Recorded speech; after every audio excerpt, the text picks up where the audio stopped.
KnockBack, the retro and nostalgia podcast, is brought to you by, well, you. If you want to learn how to support our show, go to patreon.com/laststandmedia.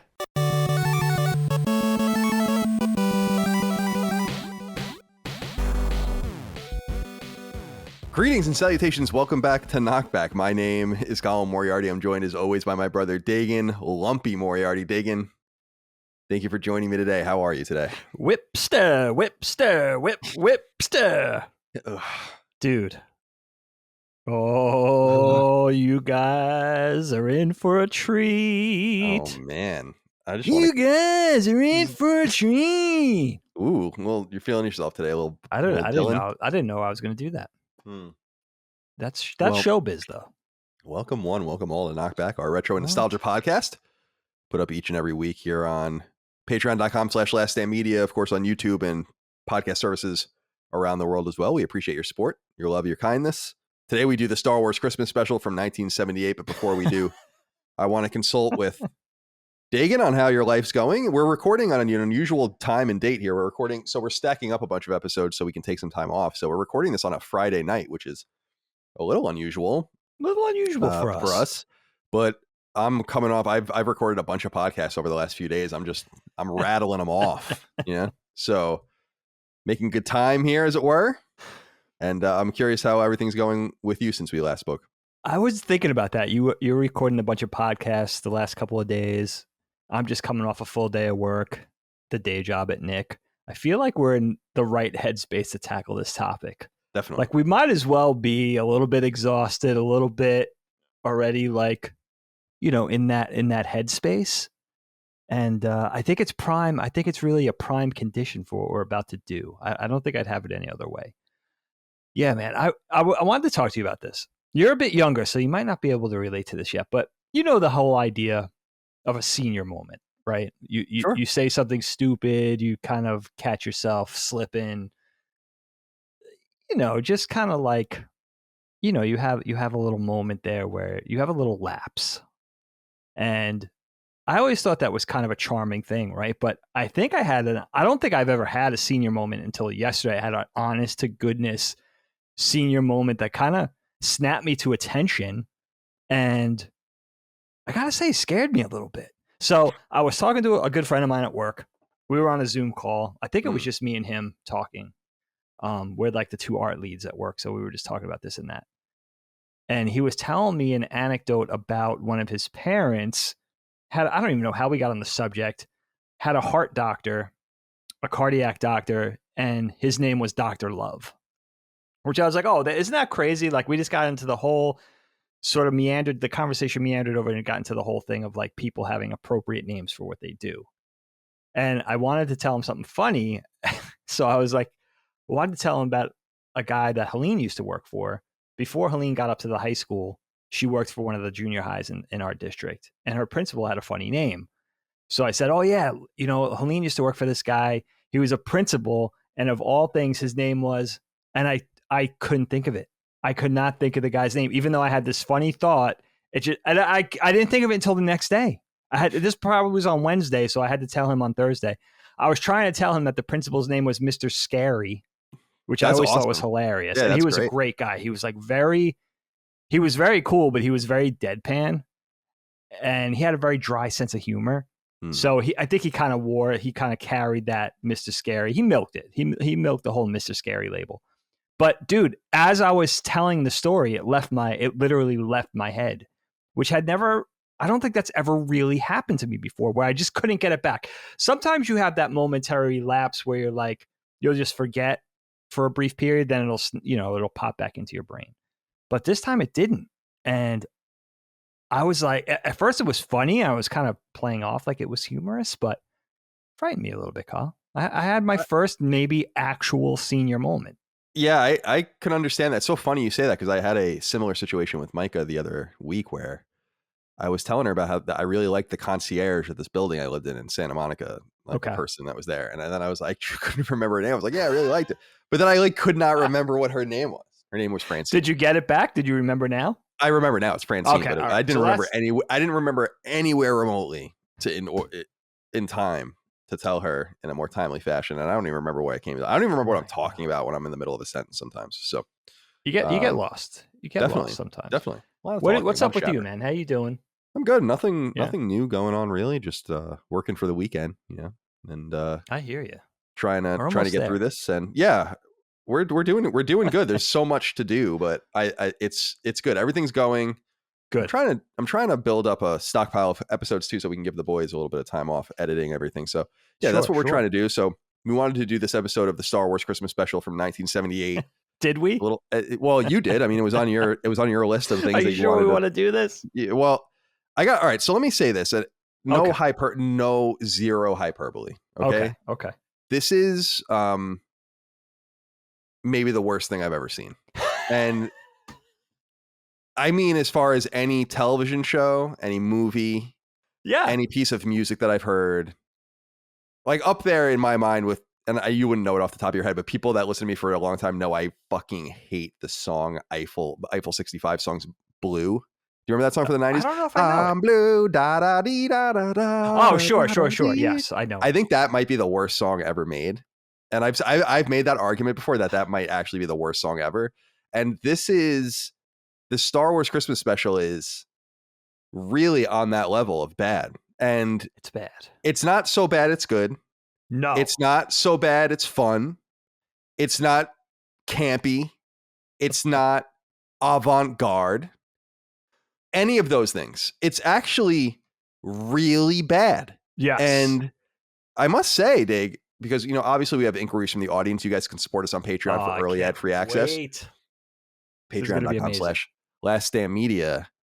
And I was curious about this as well with you because I've never seen this.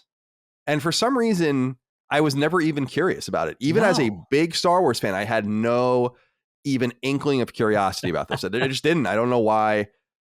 I don't know. I really used to eat up everything Star Wars, and I never even looked for this like as a bootleg or. And then when it was on the list, I'm like, okay, I'll sit down and watch the Star Wars Christmas special. I hear it's pretty bad. I mean, that was kind of what I was thinking, and nothing could have prepared me actually for how bad it was. And we have this letter from David Graham, and I'm curious as we start out with this. He says, the masochist Moriarty, did Dagan see this when it first aired? And I'm curious about that as well, Dagan. This first aired on television. Let's see, November 17th, 1978. So a year and change after A New Hope comes out. Right. I don't know what took them so long. It's 98 minutes. It was primarily sponsored by General Motors. So thanks guys. GM. The recession in 2009 was your comeuppance for funding this. Now, karma.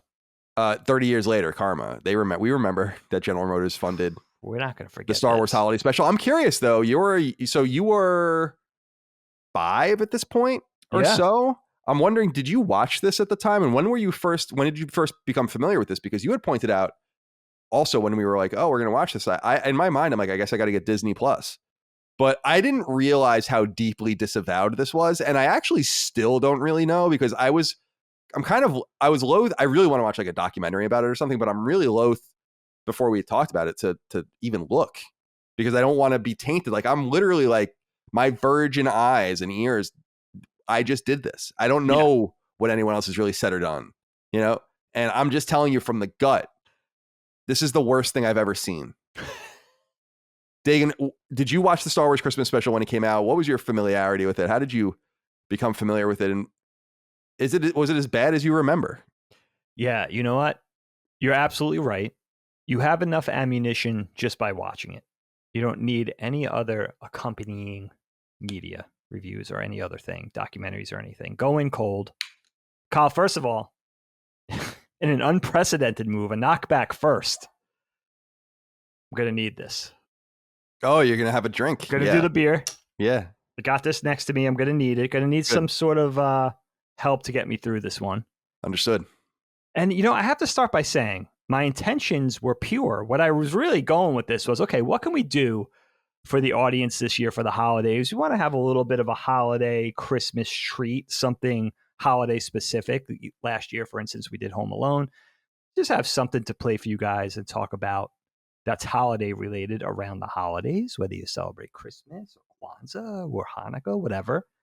So my intentions were pure. I thought it would be a really kind of a nostalgic journey. And also I was extra interested in it because what you're speaking to already, I have only seen this once, which is a very rare thing in nerd culture, right? That you only see something once. We talked about that with Ghostbusters, which people tended to be surprised to hear from us. I had only seen that once in the theater. I have only seen the Star Wars Holiday Christmas Special once, and I was actually 4 going on 5 in November of 78. By the way, if we just recorded this 2 days ago, we could have recorded it on the anniversary, which would have been kind of interesting. Definitely. But I had only seen this once, and then the rest was, like you said, hyperbole, right? You hear about it over the years, how bad it is. You know, it was kind of disavowed by Lucas and his camp. It only aired one time, and that's the one time I saw it. And then they've been spending the past decades trying to bury this thing. So I thought it would be fun to go in and watch it, but it's funny everything you mentioned because I agree. I think this literally might be the worst movie/TV related thing I've ever seen. I feel like if you haven't seen it yet, you should go watch it because I feel like it's a badge of honor. Like you watch it, you get bragging rights. Very, very difficult to get through because like Colin said, not only is it extremely misguided, it's not fun at all. No. It's not funny. No, it's all. It's not. No. And it's just straight up bizarre. The awfulness also has a timeless quality. Like I'm sure it was just as bad as 1978. I'm sure it was just as bad 10 years later, 10 years after that, and it's just as bad today. It's just an awful, awful thing to have to get through. It feels like, I know you and I spoke this a little bit already via text, but it feels like you're watching something that's literally 7 hours long. I could not believe how slow the time was going watching it. Me too. I felt the same way. Just really, really, really, really a difficult and an arduous task to watch it, unlike anything I've almost ever seen before. And I almost feel like you and I should get a medal. Like I kind of call back the end scene of New Hope, right? Where Han and Chewie and Luke are walking down and they're getting their medal, they're getting their commendation. I almost feel like that's us. Like we got through this. We're going to talk about it with the audience. I can't wait to get into it with you guys. Have a few laughs. But beyond that, it's so weird that it actually, I'll say this. You guys know how much I hate The Last Jedi. I would rather watch Luke drink blue milk from the teat of that sea creature at length than ever have it to see this again. I feel like I will never, ever have to endure this again. So I almost feel like there's a weight off my shoulders. And I'm wondering also, like, I'm pretty positive, dude. Can we be optimistic enough to find some good parts about this? I'm not sure. I'm really not sure going in. There are a couple of things that happened that I'm like, that was pretty good or pretty fun. I will say that. But it doesn't matter. It's completely irrelevant. It does not matter, the good things, because this is going to be fun. This is horrible. I mean, this is really, truly horrible. Now, here's where I want to begin this conversation from my point of view, having never seen it. I'm really stunned that this was allowed to happen at all. And I was remarking to Micah that, and I went and actually did look this up. So I remember the novelization of Star Wars came out in 1976. Okay. And then 1977, the movie comes out. The novelization is really popular. So you have the novelization and then the movie. I consider those kinds of one thing, right? Okay. And then actually you have Splinter of the Mind's Eye, which is the 1978 novel. And it comes out about 6 months before the Star Wars Holiday Special. So that's the second Star Wars thing that ever came out. Okay. In 1979, you get the Han Solo Adventures, which I think didn't you buy me that for? Yes. Yeah. Forgot about that. For Christmas a few years ago. Yes, which is the kind of trilogy of very early expanded universe stuff from right around when the Empire Strikes Back was culminating. Therefore, this is the third official Star Wars product ever. A New Hope, Splinter of the Mind's Eye, the sequel, the now disavowed book sequel that they kind of wrote because they didn't know if they were going to be able to make Empire. And then this. And what I said to Michael was, I was like, how did this not kill Star Wars? Because no one had any fucking idea what was going to happen after this.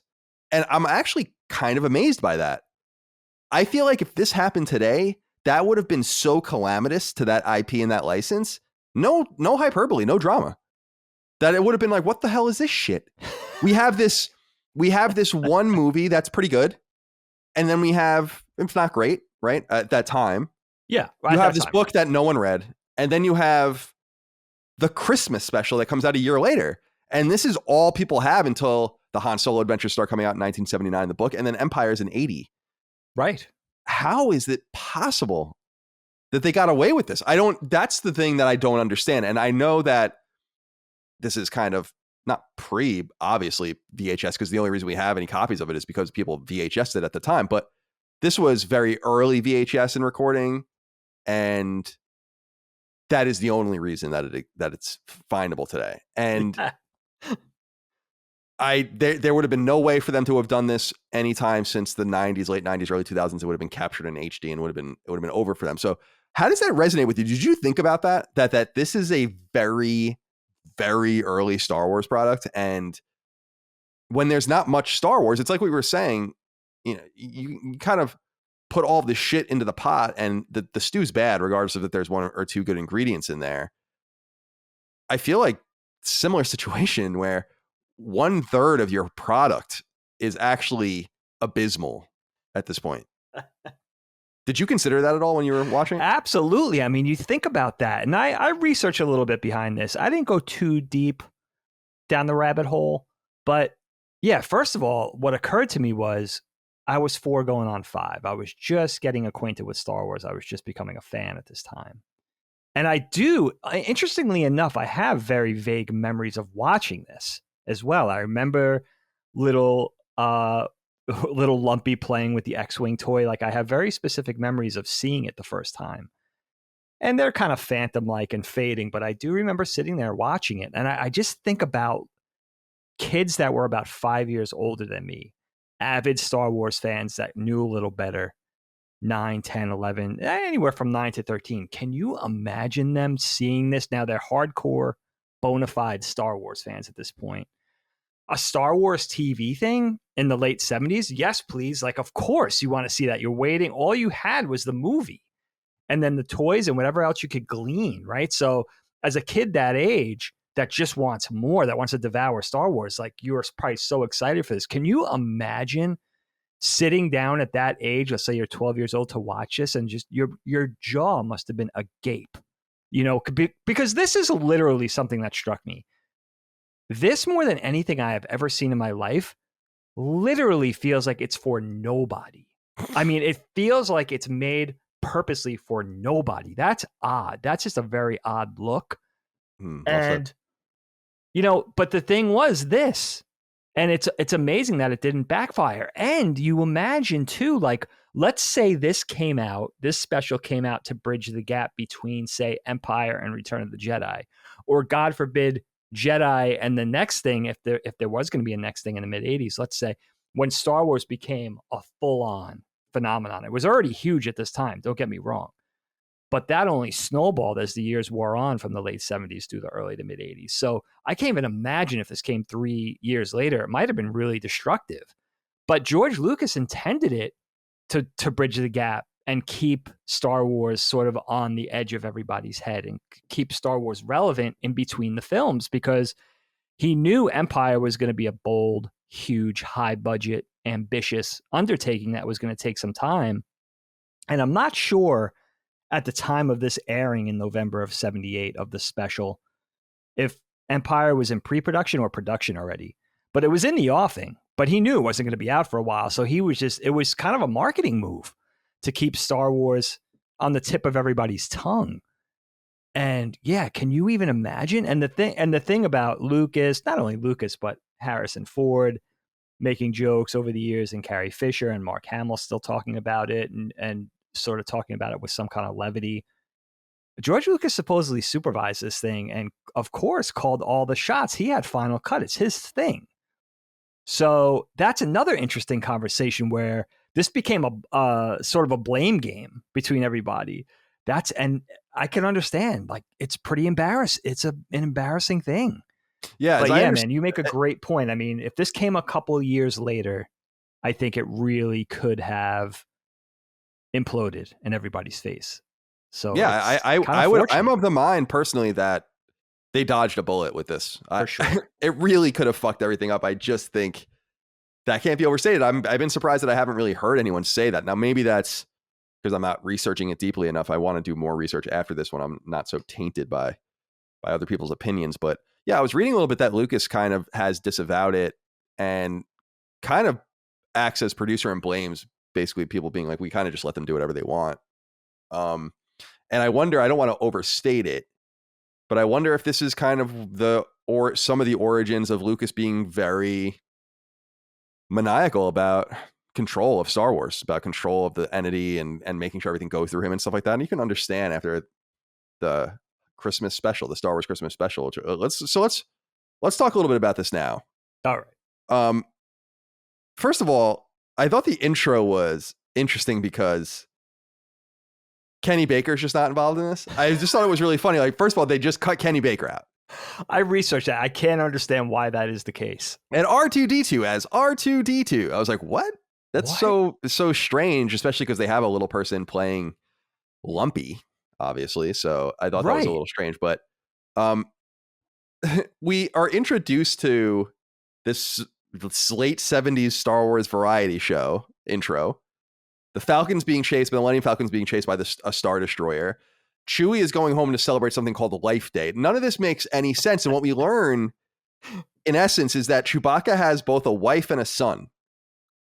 And this in and of itself disturbs me. Now, I guess I knew inherently in my mind that this was true. I don't remember when we go to Kashyyyk in episode 3. I don't remember anything about that. So I'm not going to. I know. I was thinking the same thing. It's completely unclear in my memory. So yeah, that's like, I do not remember that. But I will say that as far as, so I don't know how they represent his family there. But I guess in my heart, I knew that he must have had a wife and a child because I knew that was part of the Star Wars Christmas special or whatever. But I guess I just never anticipated seeing it. And it's really unsettling. In fact, we have a funny letter here from, where is it? Matthew Foley writes in and says, hey boys, at around the what minute mark of the Wookie segment, did you officially want to kill yourself? I checked out around the 2-minute mark. Who the fuck thought giving them a 10-minute segment of screeching and grunting was a good idea? It's insanity. Dude, it takes more than 10 minutes for a word of English to be spoken in this entire thing.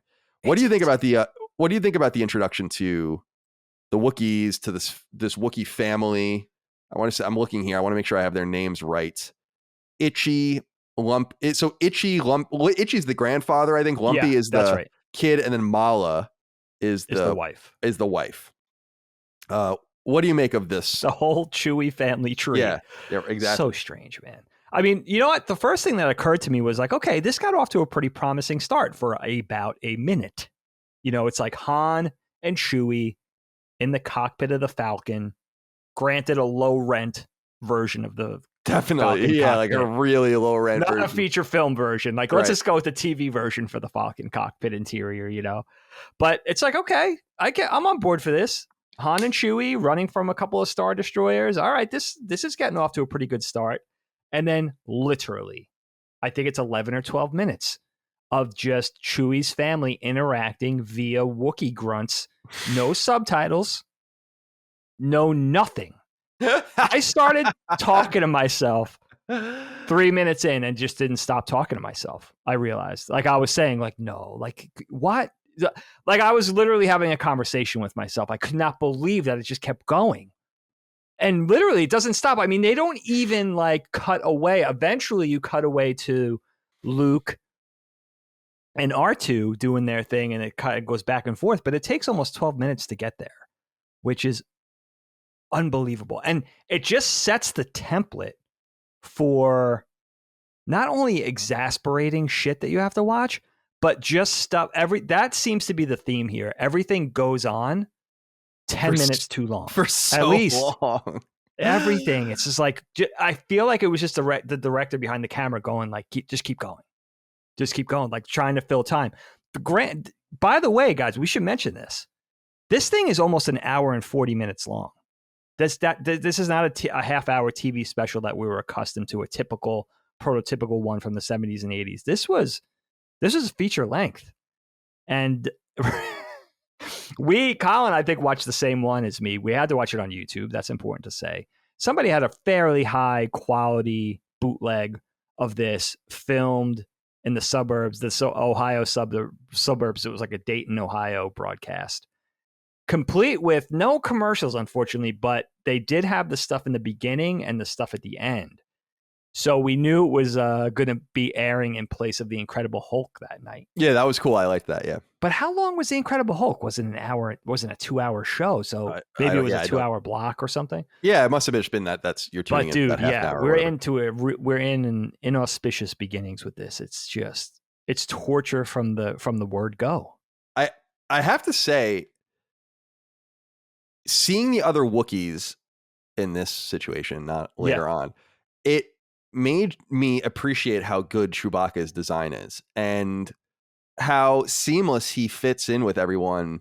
Even there's a scene where he and Han like hug at the end, and Han is like, puts his hand on his chest and like pats him on the chest. And I'm like, this Han and Chewie and everyone just works. And for some reason, they just lost sight of, I don't know what special essence was a Wookiee. I guess they were figuring it out on the fly. We had never seen another Wookiee. But make no mistake, that lumpy character is a fucking demon spawn. I don't know what anyone was thinking, especially because they zoom in on him unironically, and it's so good. But what did you think about the designs, like the way they went with the Wookiees? We see more cogent Wookiee designs. I guess maybe originally in Return of the Jedi he had some thoughts, and they went with the Ewoks, but we obviously see them in Episode 3 and elsewhere in the EU. So we have an idea of what they look like and what Kashyyyk's like and stuff, but this is some interesting interpretation. I was actually surprised to see some familiar artists' names in the credits. Like, it seemed like they were working on some original source material, which makes it even more surprising. Yeah, Ralph McQuarrie was involved in this. God forbid. By the way, $1 million budget, that seems awfully low, especially because you're pulling in actual movie stars, plus the cast of the films, which were becoming proper movie stars, and then having all these Who's musicians and everybody else behind the scenes, Ralph McQuarrie. So very strange. Egregious is really the word. Yeah. Itchy. First of all, the grandpa Itchy is one of the most devastatingly horrendous designs I have ever seen. I mean, it's just unappealing. It's just straight up ugly. And then the lumpy character, which is the kid, which is Chewie's son, there was probably 4 or 5 minutes where I was trying to assess whether they were doing like the clutch cargo treatment, like the superimposed human lips right through like the blue screened puppet or whatever. And it's not, but it does read that way. Yeah. And you know what? You said it so perfectly. I had the same exact thought. We're really on the same wavelength so far. It really does make you appreciate the appeal of Chewbacca. The design, Peter Mayhew's performance, everything. It's like, why couldn't they just miniaturize that for the kid, make the wife look somehow a little more feminine, maybe a little palette swap? And the grandpa, I don't know, maybe make him look like a normal Wookiee. Maybe he has some gray hairs in there and he's kind of hunched a little bit. Did he have to look like that? He doesn't even look like a Wookiee. I don't know what's going on with that guy. He looks like he hit every branch of the ugly tree. It's bad. It's really bad. And it's particularly bad because so much of this weird story kind of drives through his interaction with this bizarre technology that doesn't look like it's out of Star Wars at all. That's another thing, is that there just seems to be no coherence with the technology. They have like they clearly just cassette tape decks and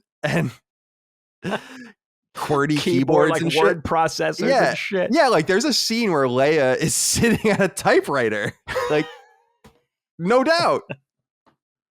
Not even trying to like, isn't it funny too? Like, even the setting, which is basically something that we're going to see later in Endor and Ewok Village, is just kind of like a prototype for that. But the Wookiees' home set way up in the canopies of the trees or whatever, the interiors literally look like somebody's vacation summer cabin up in they have Marin like County. Shelves of tchotchkes. It didn't even look like something. It's like, yeah, that's somebody's vacation home up in Marin. Like that. It wasn't. It's like, I know they only had $1 million, but Yeah, it's jarring, especially if you're a fan of Star Wars and the technological setting and the futuristic vibe. Not only now do you have to think about Chewie's family, which is like a kind of a bridge too far for me. Now you have to see where they live and the way, it's just odd. It's just very, very strange. It is odd, especially because as I understand it, George Lucas's embryonic idea was that he wanted something about Chewbacca and his family. So it's not like they went off the reservation with that. I have to ask this because I wrote this literally in my notes. Why does Luke look like a woman? I thought this was really interesting because this is actually, as far as I understand, pre-accident for him when he gets his scar on his face, and then they have to write that both things. I don't know which is true. Well, because he looks too pristine in this. He does. Like, he looks like a woman in this. He does. Really He doesn't look right. It doesn't. It's cool to see him in his. And it doesn't look right. It looks like he's. You don't like geisha Luke? Yeah, it's very. Yeah, it's like Luke that just walked onto the set from. Got out of his Corvette or whatever and just walked onto the set and put on his X-Wing outfit. There is a cool thing though that I do like, and I do want to throw in some things that I like. Okay. Positivity. I like. You do see Luke in the cartoon that we'll talk about later. He flies a Y-wing, which I think is pretty cool. It's a nice touch. Cool. But this weird introduction to him, it reminds me a lot. I was thinking about you, obviously, when I was watching it, and your complaints about Episode 7, wherein you were saying, why is no one together ever? Like, why isn't Luke and Han? And in this, no one's together again. It's again. You could tell, like they filmed with Harrison Ford and Peter Mayhew, and then they filmed with Mark Hamill, and then they filmed with Anthony Daniels and Carrie Fisher. Yeah, right. Like those were the units, and they were never together. Nope. What did you make of Luke's appearance in this? Do you agree that he looks strange? Because I really feel like it must be pre-Scar. He looks just too pristine. That's what I originally thought, that this must be pre-accident, because he does. He looks very young. It's dazzling. I mean, his makeup is mesmerizing. You can't look away. It's haunting. I know. It's unbelievable. He looks like, you know what he looked like to me? He looks like an overgrown Campbell's soup kid. Like, he's got the really rosy cheeks, the made up complexion, the bling smile, like the cling, like super white teeth. He's got the hair down. I had heard that it's because the makeup was so thick and cake-like, and he had the kind of the down hairdo with the bangs that was covering up the injury. And there is one scene where you could kind of see on the right, I guess it would be the right side of his face, you could see underneath that cake up that there might be a little something there. Like you could see the pox that you, of course, we'll go on to see in Empire Strikes Back, and that's supposedly that's interesting. That makes sense. That makes sense early on. Right. But I've also heard both things. So I'm not sure which is true, but either way, it's daunting. And apparently also, I think I heard Mark Hamill say that they also wanted him to sing. Can you imagine if they just crossed that boundary? Like there's when you see Luke, it's in the X-Wing pilot outfit. It's okay. It's a little jarring to have that level of, like, he looks like Prince. He's got a lot of makeup. He does. David Bowie or something. Right. But singing also, apparently it was Mark Hamill who said no. That's Carrie could sing. She also has an amazing voice. She's trained in, the whole showbiz pedigree, but I'm not doing that. Thank God. Yeah. I was shocked when she started singing. I was like, oh my God, she's singing now. Like, what's happening here? So I want to bring in one of the important guests. So I was telling Micah that I think one of the important things that we have to do when we examine this, although it is truly bad and truly bizarre, is that we at least need context. Because she was watching it and she's like, who are these people? Did she watch it with you? Yeah, it was some of it. And I was like, I didn't know who everyone was. But I'm like, obviously that's Bea Arthur, it's Carney and stuff. And I'm like, you have to look at it through that 70s lens that these are famous people folding themselves in. And I think that might be one of the answers to your question, Digger, your inquiry about how did they do this on $1 million budget? I would assume these people were probably thrilled to be involved with Star Wars. I would imagine that someone like Bea Arthur or Carney, these people are probably fans and were very glad to be involved, right? And I'd argue that Bea Arthur is like one of the better parts of this. But let's talk about Carney. Sure. He plays the traitor. I want to make sure I get his name right. Sawn Dan. And all I could think about I was like, Carney, you fought and got injured on Normandy in 1944. Yeah. Did you expect these 30 years later that you'd be doing this? maybe not. This is I don't understand this character. I don't even really understand what is going on with this character. He seems to know them, but did you notice that he talks shit about them when they're not around too? I always thought that was really funny. He says something about, he's like, oh yeah, this junk that the Wookiees buy. And then like 2 seconds later, I don't understand. He's like trying to protect them, but he's like real flippant about some of the things he says about the Wookiees. It's hysterical. But what did you make about Art Carney's character? He's kind of like maybe the main character, the protagonist of the entire thing. Yeah, as far as like the outsider, non-Star Wars, typical Star Wars characters, he probably is. It was so strange for me, man. If you just look at the three main outsider actors that starred in just this, Bea Arthur, Art Carney, Harvey Korman, these are not actors that you would immediately associate with appealing to the average Star Wars fan, which were kids, which is really strange. Art Carney is particularly strange, and I find it particularly tragic. I think you're right. I think they probably did this, all these actors, these big actors, probably did this or agreed to do this at a cut rate because, yeah, they want to associate themselves with the meteoric rise of Star Wars, even at that time, which they know is going to be a huge thing. And they're going to get that face time. But Art Carney, man, that's a kind of a tragic one for me because just in reading about him, I didn't know too much about him. Of course, I always associate him with one of the earliest and one of the greatest pioneering sitcoms starring opposite Jackie Gleason, of all people, on The Honeymooners. I mean, that was a huge thing that he came from that background. And then I never realized won 6 Emmy Awards and an Oscar. I mean, this is an actor of some stature. And doing this, you could see, like, yeah, they were probably thinking, like, yeah, this is a proper career move. I'm going to stay relevant. I'm going to get seen. Everybody's going to watch this, which I'm sure was true, even though it only aired once. And he does a good job. And I think you speak to the point, too, that I think he was ad-libbing a lot. You know, you see that charm and you see that ease come through his performance. He's just a vet and a pro. And he makes it work. And he's kind of playing a flippant character. You know, he's playing this like door-to-door salesman, essentially, is really what he is. And he's we find out he's a rebel sympathizer and all that kind of stuff. But he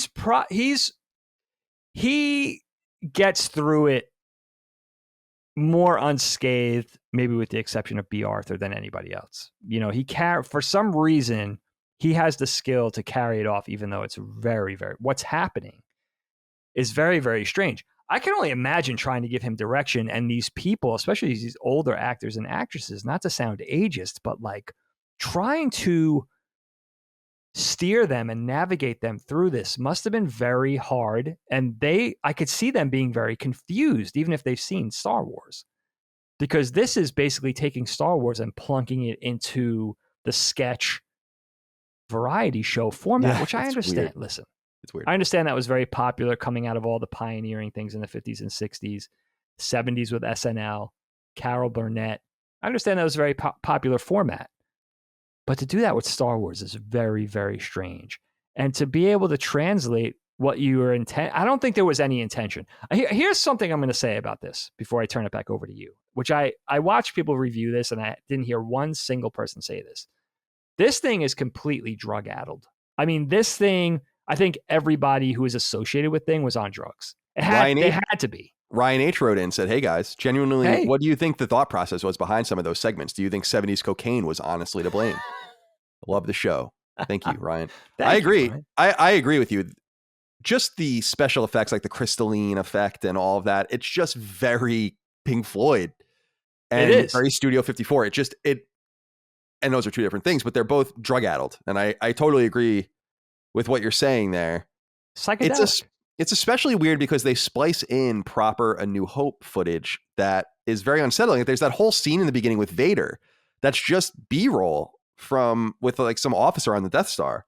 So it's a little strange from that regard too. And there are some cute bits he has, Art Carney, with like the pocket aquarium and like this random Death Star gunner just comes in. Like you could tell they just had access to these costumes with no idea what to do with them. I'm like, this is a Death Star gunner. Why is he walking around in his Death Star gunner outfit? It's like a TIE fighter pilot walking around with his helmet around. Doesn't really make any sense. But I will say, I wanted to say, because we brought up Harvey Korman, obviously, actor, comedian, also long deceased.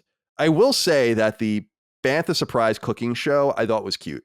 I thought that was a cute segment, like the cutaway to the cooking show. I thought it was not even the interaction with Mala and stuff, but just this idea of like a Star Wars cooking show. For some reason, I kind of believed it. I was watching it and I was trying to see myself in the Star Wars universe and watching this thing as the arm comes out. I thought it was kind of a cute idea. I must say I liked that. What do you have anything to say about that particular performance? That's one of a few things that I was like, yeah, that's good. That's fine. Yeah. I think Harvey Korman's great. I mean, he's probably, as a kid, I didn't know who Bea Arthur was. And I could tell you I didn't know who Art Carney was. But I remember watching Carol Burnett. So of course, he's one of the main players in that. So I remember actually recognizing him.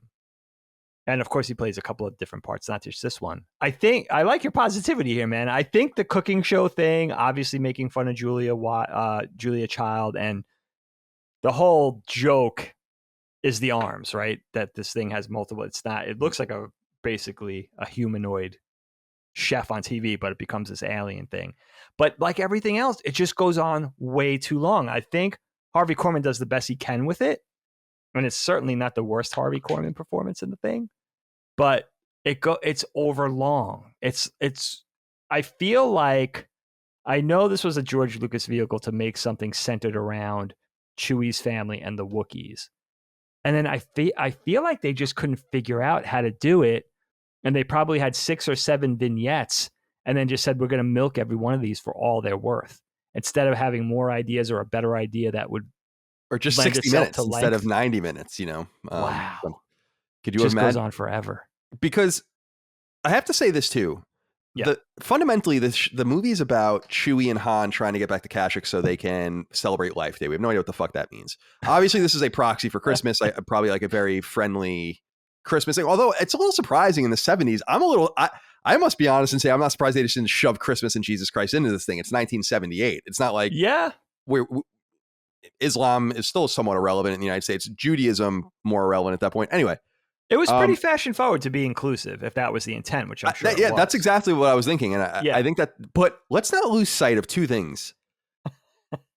Number one, the backdrop of the entire story is that Han and Chewie are under siege and might be dead because they're being chased by the Imperials. Now they get a little thing where, like the traitor gives his thing where he kind of hints about where they are and stuff. But all of this weird shit is happening while Lumpy's dad's missing, but he's there with the VR headset, right? Enjoying himself, right? Chewie's missing. He might be dead. The man of the house might be dead, but Mala's making Bantha surprise. I just feel like that was a little strange. Like they never really get into that mismatch of feeling. And also, why is Art Carney just showering gifts on these people for Life Day? He's giving them like these expensive performative gifts, but they never really explain why. Who is this man?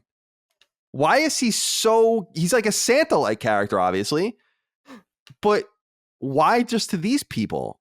What did any of that matter to you, Dagan, as you were watching? I just couldn't get around these like weird thematic things where they never explain why everyone's just kind of lackadaisically going about their business as Han and Chewie might be dead. And then why this Art Carney character is just with them at all.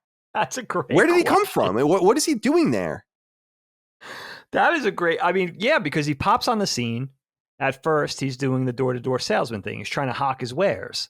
And then all of a sudden, it turns to this very warm and tender thing where he's bestowing gifts. And there's this great familiarity. And it seems like they know each other. Talking about the Art Carney character and the Wookiees.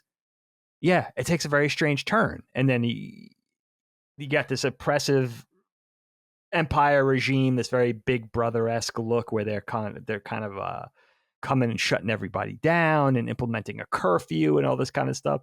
It's a very strange, and then he becomes kind of tied in with the heroes. It's a very strange thing. And you're right, the whole MacGuffin is, are Han and Chewie safe? Are they alive? Are they going to make it back to Kashyyyk for this holiday? Who knows? That's the whole template it's very, very weird. Very weird. I don't think there was any intent other than putting bankable stars in this thing. Yeah. So you could pull Yeah, in right. the kids, then you could pull in the adults, you could pull in the old timers, Could it so on could and it so forth. could it be that, because I know that they were planning, as I understand, Kenner was maybe planning on some toys on this that were obviously quickly aborted. Wow, But I didn't even know about that. I'm wondering if that was the idea. Lucas was always a shrewd marketer, knew Sure. exactly what he was doing, actually incredibly important in the creation of the toy market as we understand it today. I don't think that can be overstated. There were action figures started with Star Wars, essentially. So as we know them, hard plastic, not dolls like our parents were playing with, but which are fine too. But I feel like within all of this weird shit is just that you have this Imperial officer snapping his finger at everyone. You have Art Carney trading things. You have all this weird, clearly earthen technology. This weird set with Leia and 3PO. But I did want to get into some of the musical performances as well, because we were talking about them. What did you make about the Diane Carroll shit? That was so weird. And I was actually a little astonished by, I don't know, it's a little sexual even. It's like very sexual. And I just don't feel like it's always implied, right? We understand that Padme and Anakin have sex and have Luke and Leia. We get it. This seemed a little more overt, right? And a little forced. It actually reminded me of Finn and Rose kissing in episode 8, where I'm like, this is so awkward. Like, it's so out of place in Star Wars. What did you make about her strange performance? Obviously a very talented actress and singer, who was in many things, but I don't know what this was all about.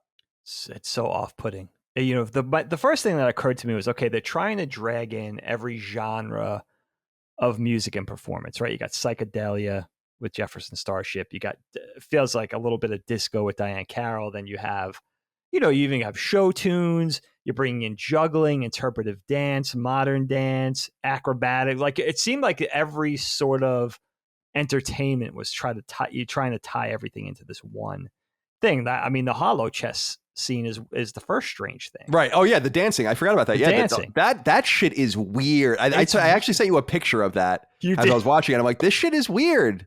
It's really weird. It's unsettling. Weird. It's unsettling, I think. It's unsettling, and it's weird, and it just seems completely not only misguided, but it just seems random. It's like, all right, how can we tie in the Holo-chess table? Oh, we're going to do this. We're going to bring in these characters. They're going to do some modern dance / acrobatics, a little juggling for the kids. Like, it seems like they were like, it really seems like people that were in their 90s trying to make a decision of what was still considered entertaining or whatever. It seemed dated, even by 1978 standards.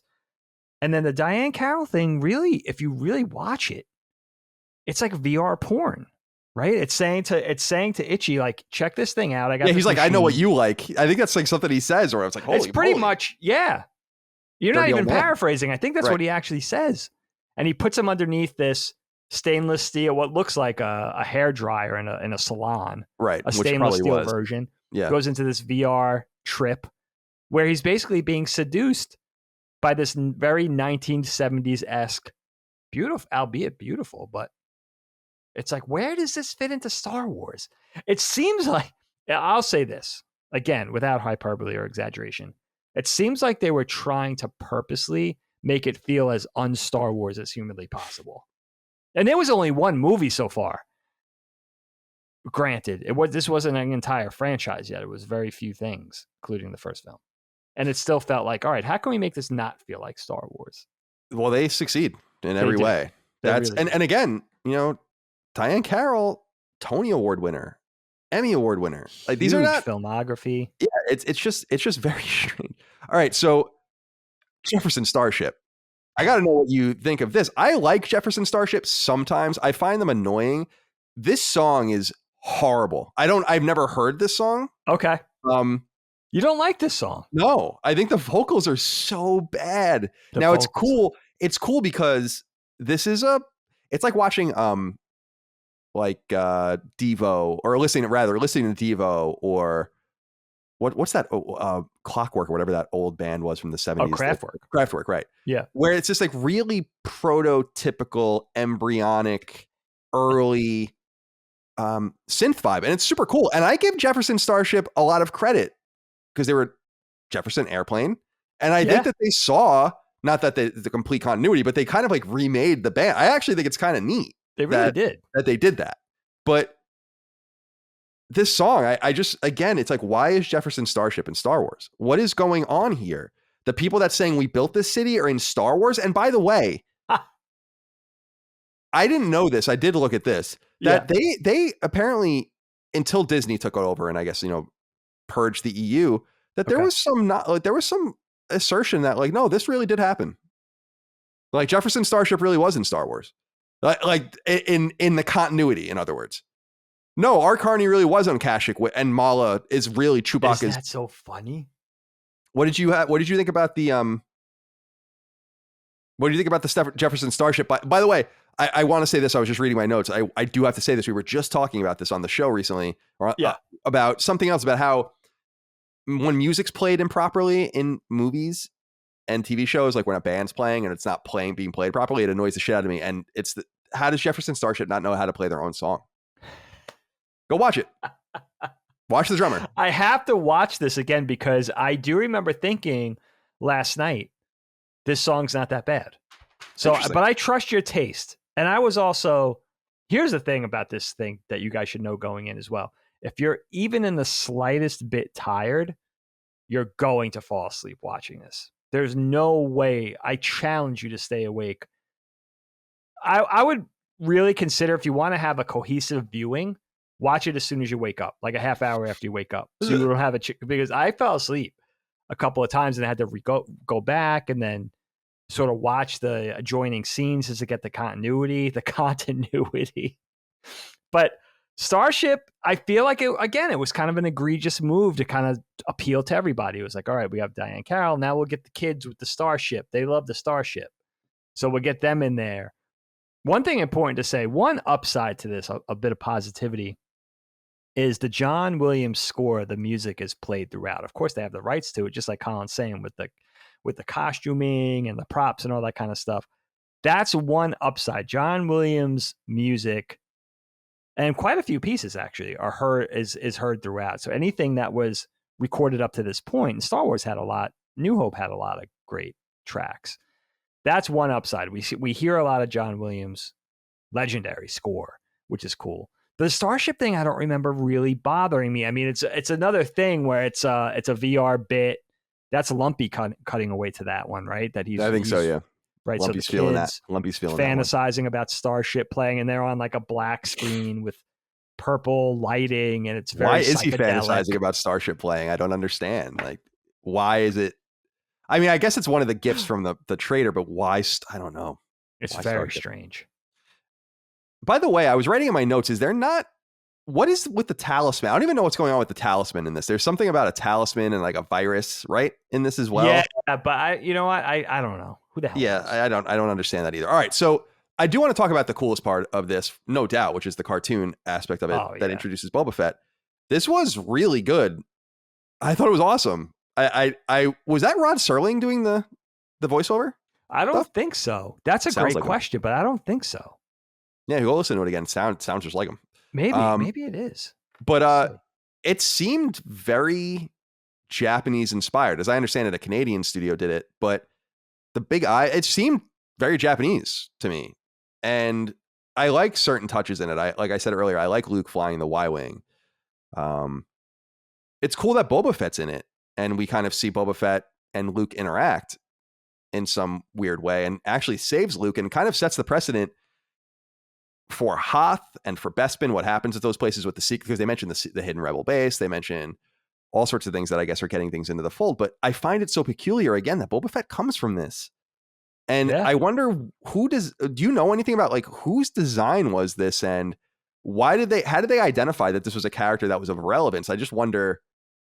I don't know enough about that. I was afraid to read about it because I didn't want to spoil things for myself. I have to go back and look at that now. But what do you make about this cartoon, about its style and its design? Is it the best part of it to you too? I think it must be. And what do you think about Boba Fett in it? It's definitely cool. It's definitely the best. It's by far and away the best part. And it's Boba Fett's debut. This is his big debut. Animated by Nelvana, up in Canada. I think they're in Toronto, still around today, big animation studio.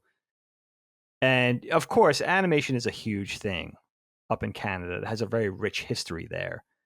And the 70s in particular in Canada with animation, especially on the eastern seaboard, they really did have a very rich sense of design, very avant-garde approach to design. It almost looks like early, if you look at the design itself, the character design in particular, it almost looks like early Peter Chung of Aeon Flux fame. I don't think he is associated with it, but it's a very bold design choice that I think kind of adds a little bit of a bizarre quality that makes it fit in, but it also makes it kind of timeless and keeps the discussion relevant because it's actually fairly well animated, but also the design choices are really striking. And it's also important to note that this is the first time we've ever seen Star Wars anything animated. Later on, we would have the Ewoks cartoon, we would have the droids cartoon. I believe Nelvana animated both of those done series. by them, as I understand. Yeah, which is interesting. But this was a really bold, this was a higher budget, only a few minutes, what was it, 5 or 6 minute interlude. So a little bit, they could throw a little more money at it, make it a little better. And of course, the actors are doing the VO, the actual voice acting in the piece, which is really cool.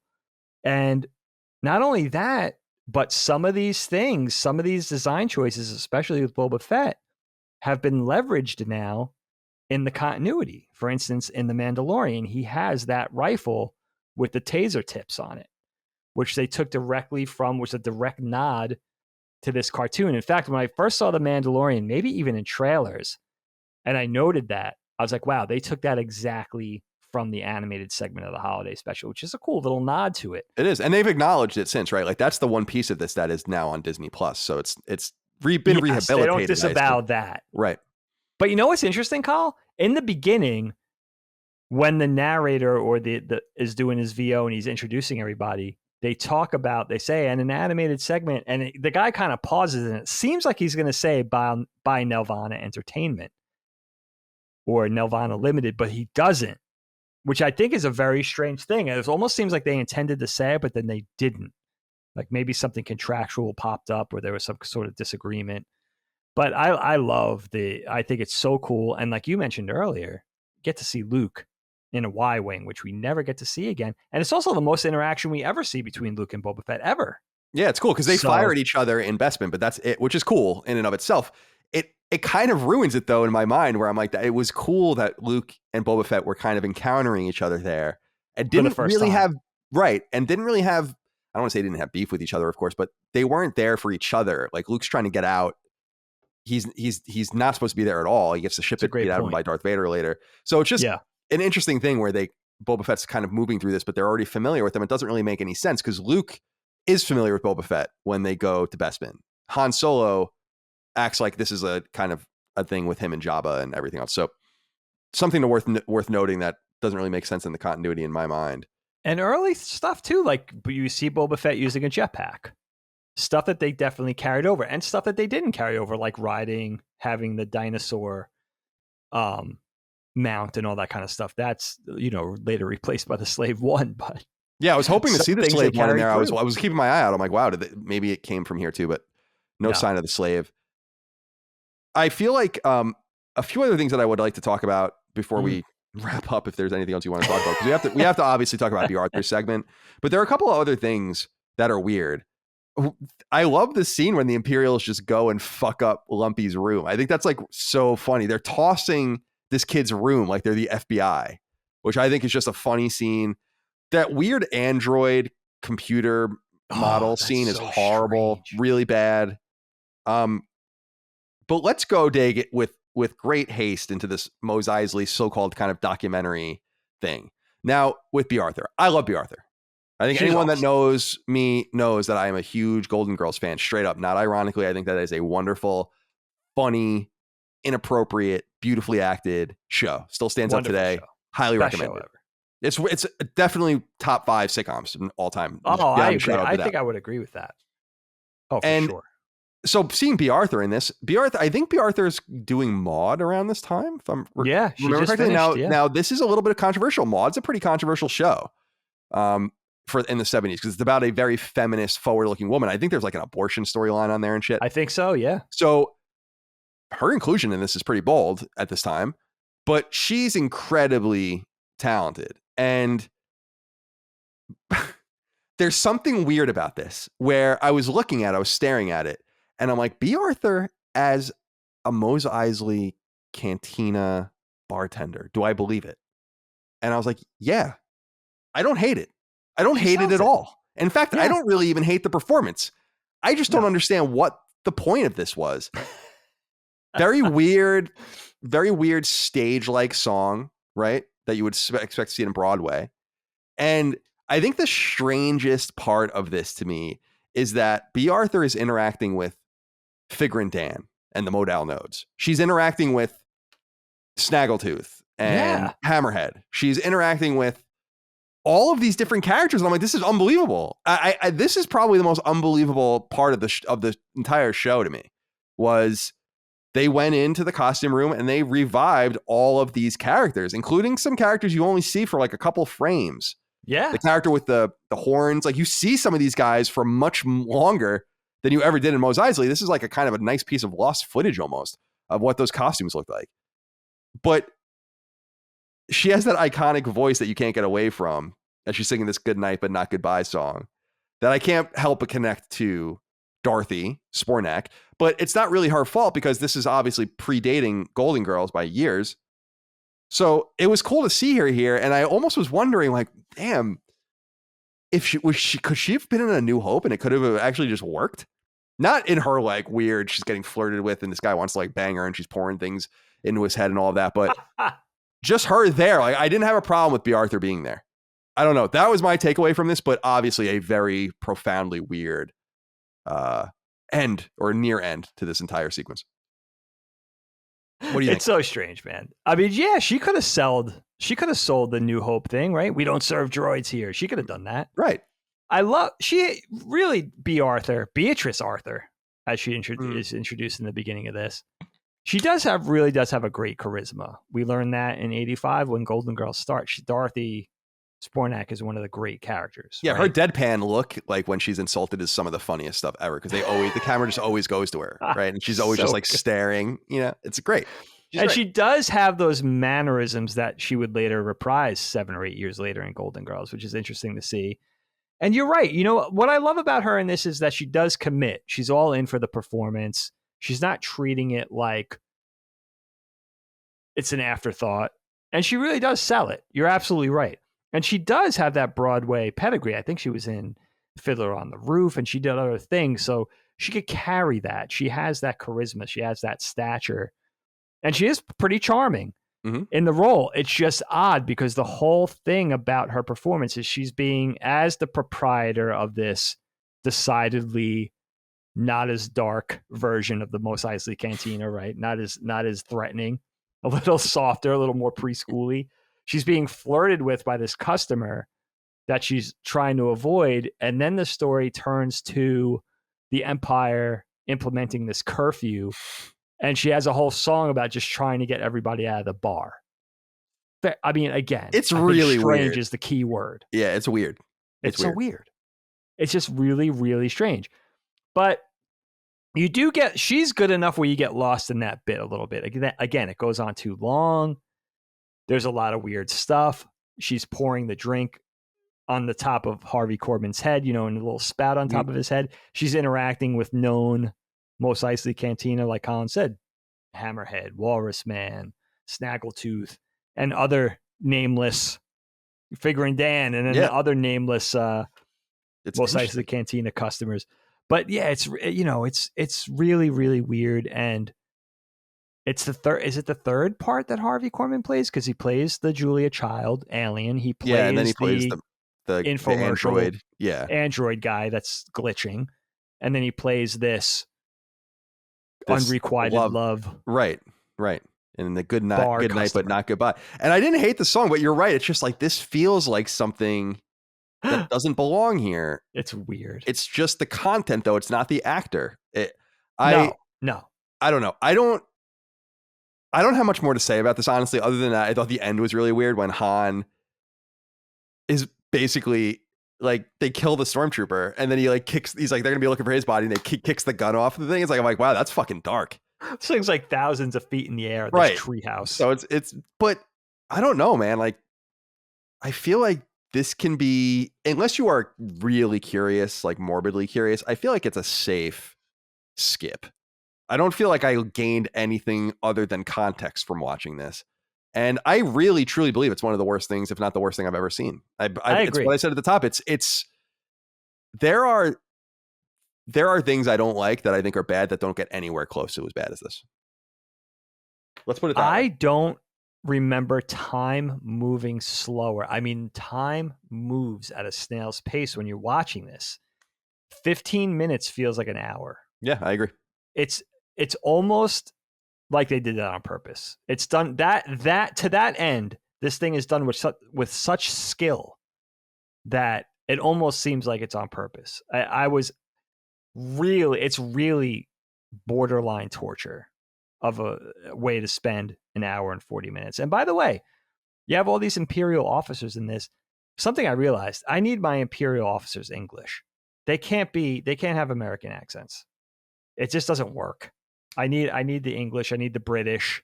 Yeah, right? I agree. I got to have that. I don't know That's something that for some reason they didn't do in this. The casting of the officers and the Imperial, everything was so weird. It's just really weird. I'm surprised that, knowing how litigious Disney is, that they have not gone after this recording on YouTube. That was what was a big surprise to me, was it has like millions of views. They have to have been able to stricken this thing. I wonder if they just realize it'll keep popping up over and over again, and so you just let it go. Somebody's going to put it up. Right, so just let it go. And I don't know. It's amazing that it's had that life, though. Granted that it was only aired once, and that's purely existed off of bootlegs, which is I mean, again, we watched this 1978 Dayton, Ohio broadcast of this thing. I do feel like if you haven't seen it, I would be very surprised hearing all of this that you wouldn't just be curious. But I will say that assuaging your curiosity isn't really satisfying in this case. I am telling you that you don't need to watch it, but I feel like the more we say that, the more people are just going to be like, I have to see what the hell this is all about. Yeah, I mean, and maybe that's just watching the first 10 minutes and saying, yeah, and throwing your hands up and saying, yeah, you know what, they're right. This is just morbid curiosity. A horrible way to spend 2 hours. I think you can give into that morbid curiosity. And I will say, because I know it's on Disney Plus, that the Boba Fett cartoon is totally worth watching, because it's so interesting. It really is. There is a shot in that too where Han's mouth is moving for like a long time, but he's not saying anything. I don't know if you noticed that. Like, they totally edited the script at some point. No, yeah, if you go back and watch it, there's like this thing where for like seconds his mouth's moving, but he's not saying anything, and then he starts talking.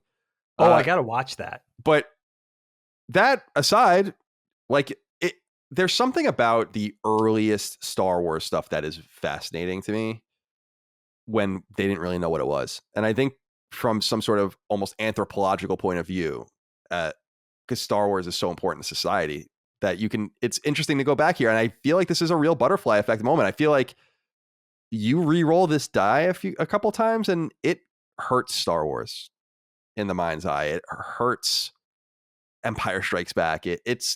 I feel like it can't be understated how dangerous this was. I know that sounds like an overstatement, but it's definitely not. It's definitely not.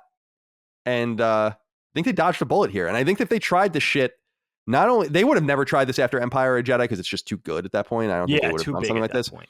But if you just moved A New Hope into the 80s or even in the 90s, and then Star Wars started at that point, then they tried that shit afterwards, that would be the end of Star Wars. That would have, I agree. That would have would have been the line of demarcation, Kyle? I'll tell you exactly where it would have been. Our knowledge of finding out that Vader was Luke's dad put Star Wars over the moon. And that was it. That was the end. Like, at that point, you couldn't really mess with it. But here's an interesting thought. Arguably, the best piece of Star Wars came out not 2 years after this. So they followed the worst, probably, piece of Star Wars with literally the best piece of Star Wars. How did that happen? Yeah, true enough. Very strange. Very, very weird. And, I love that it's also proof positive that Lucas is just a weird guy, because apparently he had about 9 different Star Wars stories. Eventually he would tell his 6 mainline stories. It took years, a lot longer than anybody thought it would initially take, but he did tell those 6 stories. And then supposedly 3 or 4 side stories that he had in his pocket, in his clip. One of these things was a vehicle for the Wookiees, and that's what this came out to be. And apparently he did have Final Cut and approved this stuff. I'm talking about everything from the acting choices to the casting, crew, matte paintings, models, everything. I think he had the paintings of Kashyyyk were fine, but it's so bad the way it looks. I mean, a lot of it was probably right. He's nouveau riche. He's got all this money now. He's got millions. Like you said, he had a pioneering. Give him credit, right? He took a very small, like a stipend of a salary for Star Wars to have all that back end. He was like, "Yeah, I'll direct that thing for $80,000, but I have like 90% of this merchandise." And they were stupid enough to say yes, right? So give him credit for that. But definitely, it's amazing. I just think Lucas can hit or miss.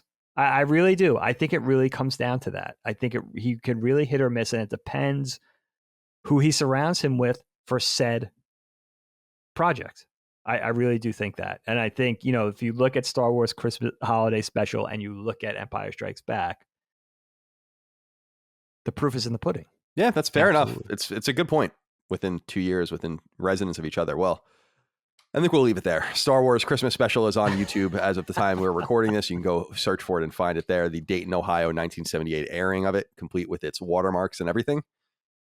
Dagan, let's end every episode of KnockBack as we always do with a dad joke. Kyle, do you remember the swirling special logo? Is that something that you remember growing up with? Because that is one of the most nostalgic. This is the thing that, I don't know if it was CBS or NBC or ABC. I think it was CBS. They had that special graphic with that musical sting that aired right before Charlie Brown Christmas or whatever special. Yeah, vaguely I know what you're talking about. Yeah, like that would indicate that it's a special production. I don't know that there's any more nostalgic 3 seconds for me. Hearing that music, hearing that sting, and seeing that graphic before watching something over the holidays is just like, yeah, wow. I was so glad that was included in that recording, and I wish a proper payoff would have been if they left the commercials in there. I agree. I give said us that to some Mike. positive I was like, God damn. nostalgia. I said that to Mike. I was like, God, it's a real shame that the commercials aren't. Why did they edit that out? Yeah, I agree. Totally. Right? That would have been the coolest anthropological part of the entire experience. It would have made it worth it. Agreed. Then you would just be sitting and waiting every 10 minutes to see that. You keep us going a little bit. Agreed. Kyle, yes. A cheese factory exploded today in France. Debris is everywhere. It's pretty good. That's pretty good. I can't hate that. Not bad, right? No, not bad at all. Not bad at all. That comes to us from a friend on Twitter, but I forget who it was. So I'll just say Twitter friend. Twitter friend. Thank you, Twitter friend. Thank you, Twitter friend. Thank you all out there for your love, kindness, and support of KnockBack and all things Last Stand Media. Patreon.com/Last Stand Media for your kind support over there. Get your name in the credits, get early ad-free access to the shows, submit topic ideas, submit questions to the, for the show, for our Q&As, all of those kinds of things. Also merch, laststandmedia.shop. Free feeds, leave us nice reviews, follow us on YouTube, whatever. Do what you want. I don't care.